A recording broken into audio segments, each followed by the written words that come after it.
Welcome back to Apex Sci-Fi. In the Great Galactic Ledger, Earth was always a footnote. To the high-tier civilizations of the Andromeda-Orion Nexus, the humans of Sol 3 were classified as a Tier 1 primitive species. In galactic terms, this meant they were interesting enough to observe but too weak to matter. They had barely mastered fusion, their ships were slow chemical burners, and they spent most of their time arguing over imaginary lines on their own map. For 10,000 years, the Galactic Council had a simple rule: do not trade with the primitives, do not help them, and certainly do not fear them. They were the quiet kids of the Milky Way, tucked away in a boring corner of the galaxy. But the Zalthar hegemony did not care about rules. The Zalthar were a race of golden-skinned conquerors who viewed the universe as a grocery store. Their ships were works of art, flowing spires of gold and light, powered by stabilized singularities. They had conquered 1,000 worlds without breaking a sweat. When their High Admiral, Vax the Merciless, saw the data on Earth, he didn't see a civilization. He saw a planet rich in liquid water and rare isotopes, resources that were being wasted on a species that still used fossil fuels. Vax didn't even call for a war council. He simply ordered a harvest fleet to go and clear the pests. "It will be a weekend of target practice," Vax told the Imperial Court. "We will be home for the Solstice Gala with a new jewel for the Emperor's crown." The Zalthar fleet arrived at the edge of the Sol system with the arrogance of a predator entering a cage. They didn't even engage their cloaking shields. They wanted the humans to see them. They wanted the primitives to understand the scale of the gods descending upon them. As the fleet passed Mars, they detected small, clunky human probes. Vax ordered them swatted out of the sky with casual laser bursts, laughing as the primitive toys disintegrated into scrap. The fleet reached Earth's orbit on a Tuesday. Over every major city from Tokyo to New York, the golden cathedrals of the Zalthar blocked out the sun. They broadcasted a message on every frequency, a simple, cold demand in 1,000 human languages: you are in the way of progress. You have 1 hour to vacate your planetary surface and congregate in the designated labor zones. Resistance is a mathematical impossibility. Your planet is now property of the Zalthar hegemony. The world went silent. But it wasn't the silence of fear. It was the silence of a predator holding its breath. Deep beneath the Cheyenne Mountain complex and in similar bunkers buried under the Siberian permafrost and the Australian outback, the quiet protocol was being deactivated. For 50 years, humanity had known the galaxy was crowded. They had seen the flickers of distant FTL drives. They had heard the whispers in the static. And instead of reaching out with a friendly hand, the leaders of Earth had come to a unanimous, terrifying conclusion. If the universe is full of monsters, we must become the biggest monster of them all. Humanity hadn't been wasting time. They had been hiding. On the bridge of the Zalthar flagship, the Golden Dawn, Admiral Vax looked at his chronometer. The hour is up. They haven't moved. Begin the orbital cleansing. Target the largest population centers first. "Admiral," a sensor technician interrupted, his voice trembling. "I'm picking up movement. Not on the planet. Behind us." Vax turned. "What?" "The moon, sir. It's changing." Through the massive viewport, the Zalthar officers watched as the gray, dusty surface of the moon began to slide. It wasn't a natural shift. Millions of tons of lunar regolith were being retracted by massive, hidden hydraulic systems.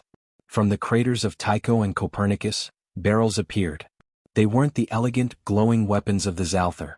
They were brutal, ugly, and massive, dark iron kinetic cannons, miles long, powered by the entire output of the moon's hidden thorium salt reactors. "Those are Mach guns," the technician whispered, his face turning pale. "Magnetic accelerator cannons. Sir, the energy readings they're off the charts. They aren't shooting light. They're shooting slugs." Before Vax could issue a command, the moon fired. There was no sound in the vacuum, but the impact was felt in the very fabric of space. A 3-ton tungsten slug, accelerated to 5% of the speed of light, hit the Zalthar frigate Luminous in the blink of an eye. The golden shields of the Zalthar were designed to refract lasers and dissipate plasma. They were not designed to stop a massive metal spear moving at relativistic speeds. The Luminous didn't just explode, it vanished. It was turned into a cloud of gold dust and superheated gas in less than a microsecond. "Evasive maneuvers," Vax screamed. "Raise the primary shields. Target the moon." But the moon was just the beginning. All around the Zalthar fleet, thousands of dead satellites, what the Zalthar had dismissed as space junk and old communication relays, suddenly came to life. They shed their outer husks, revealing weaponized railgun platforms and brilliant pebble kinetic interceptors. The Space Broom protocol was active. A storm of hypervelocity shrapnel filled the orbital lanes, shredding the Zalthar's delicate sensor arrays and engines. Then the planet itself spoke. From the depths of the Atlantic and Pacific Oceans, massive, jagged shapes began to rise. These were not ships designed for beauty. They were Deathworld-class dreadnoughts, the USS Retribution, the KMS Bismarck II, the SSSR Winter. They were blocks of reinforced, depleted uranium armor with engines that roared with the fury of uncontrolled nuclear fission. They didn't use FTL to reach orbit. They used brute force. The humans weren't fighting like a Tier 1 species. They were fighting like a species that had spent its entire history perfecting the art of killing. The Retribution broke the surface of the water, its massive engines boiling the ocean into a cloud of steam. As it cleared the atmosphere, its primary battery, a triple-barrel kinetic turret the size of a city block, locked onto Vax's flagship. Vax watched the human ship on his screen. It was ugly. It was scarred. It was covered in the black soot of its own engines. And it was the most terrifying thing he had ever seen. "Admiral," the technician cried out, "the humans are broadcasting a message. It's a wideband transmission."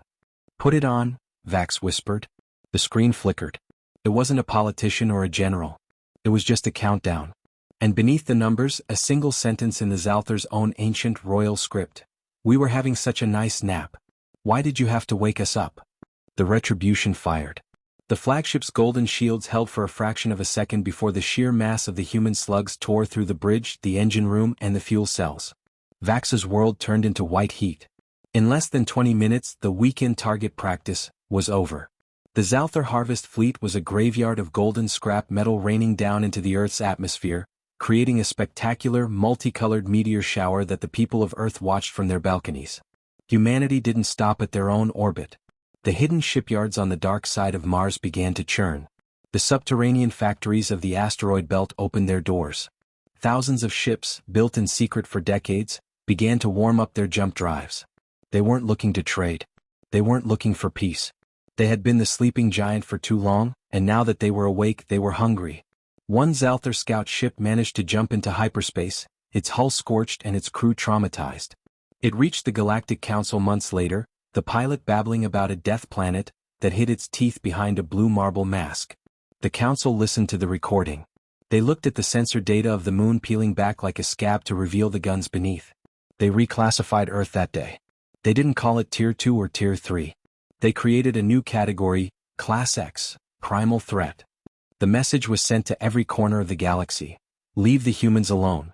Do not speak to them. Do not look at their star. They are the predator the universe forgot, and they are finally awake. But it was too late.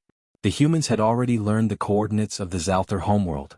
And as the Terran fleet began its first intergalactic jump, the galaxy realized a terrible truth. A sleeping giant is peaceful. An awake giant is a conqueror. This has been Apex Sci-Fi. Humanity doesn't play by the rules. We write them in the blood of those who underestimated us. If you enjoyed this first chapter of the Terran Ascendance, hit that like button. Comment below. What other hidden human weapons would you like to see? Subscribe for the next chapter. The Logistics of Spite. The moon is armed. Soul is awake.